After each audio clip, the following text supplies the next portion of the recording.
file खालामबाय आं खुब गोजोननाय मोनदों आरो माजबाद बाखि रायजोनि खाथियाव आं खावलायदों जे खसाके माजबादनि मोनसे परिबर्तन लाबोनो थाखाय रायजो राजाफोरजों लोगोसे खामानि मावनो आवगायबोदों खारन थांनाय 20 बोसोर बिपिएफनि दखलाव थानानै बिपिएफआ माजबाद ओनसोलनि थाखाय जेबो जौगानाय जेबो परिबर्तन लाबोनो हायाखै बेनिखायनो माजबाद बाखि रायजो राजाफोरा एबारनि नैबे बिसायख'थिनि गेजेरजों मोनसे परिबर्तन लाबोनो नाजादों आरो बेहाय आं बे परिबर्तननिनो सासे सेनापति हिसाबै आवगायबोदों आरो बे बिसायख'थियाव आं गमामायै बिपिएफ हान्जानि बिजाथि चरन बर'खौ गोरलैयै फेजेननो हागोन होनना सानदों खारन दिनैनि दिनाव खसाके जुदि माजबाद बिधान सभायाव चरन नङा हाग्रामाया गाव गेलेयोब्लाबो देरहानो हानायनि जेबो मोनसे माबा गैया मानोना माजबाद बाखि रायजो राजाफ्रा बिपिएफखौ नागारखाबाय खारन बिपिएफजों गोदान माबा मोनसे मोनगोन बेखौ रायजो राजाफ्रा जेबो नुहुराखै आरो बेनिखायनो परिबर्तन नागिरदों समाया बुंगोन हेट्रिकखौ बुंनायल'सो जानो हागौ खारन दिनै माजबाद बाखि रायजो राजाफोरा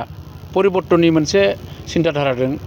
बे बिसायख'थियाव बाहागो लागोन बेसेबां बेखौ आं बुङा आं गोबां भटआवहाय देरहागोन होननानै आं मिथिगौ आरो गाहायै बिपिएफजों जागोन खारन जोंनि ओनसोलावहा बिपिएफ आरो इउपिपिएलनि अनगायै बेलेग मोनसे हान्जाया बेयाव माने मोखाङाव गैया बेनिखायनो बिपिएफजों आरो इउपिपिएलजों जागोन आरो बेवहाय इउपिपिएलआनो देरहागोन खारन रायजो राजाफ्रा इउपिपिएलखौनो दिनैनि दिनाव बयबो हास्थायदों बे बिसायख'थियाव देरहागोननि खोथाया गावबा गावनि खोथा जाहैबाय दिनै माजबादाव आदिबासि जिथु माबाया डिसाइडिं नंगौ बेयाव मोनथाम हान्जाया माने मोनथाम कमिउनिटिया डिसाइडिं सेथियाव बर'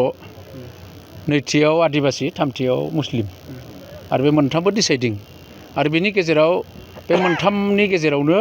जायहा बांसिन माने मदद मोननो हायो बे हिसाबै देरहानाया बेजोंनो फैयो आरो बेहाय दिनैनि दिनाव जे माबाया मा होनना बुङो प्रिति नाग बायदेव प्रिति रेखा नाग बायदेवआ बे आदिबासि मोनसे जातियताबादि संगठननिफ्राय दिनै बादायदों हिसाबै आदिबासि भटखौ मोनगोन आरो बे हिसाबैनो इउपिपिएलनि लामाया क्लियार जादों आदिबासिनि गासै माने बिपिएफनि जिखिनि आदिबासि भटार दंमोन बेखौ बिथाङा बोना लांजोबसिगोन बेनिफ्राय लांदां जासिगोन इउपिपिएलआ गोरलैयै ओंखारलांगोन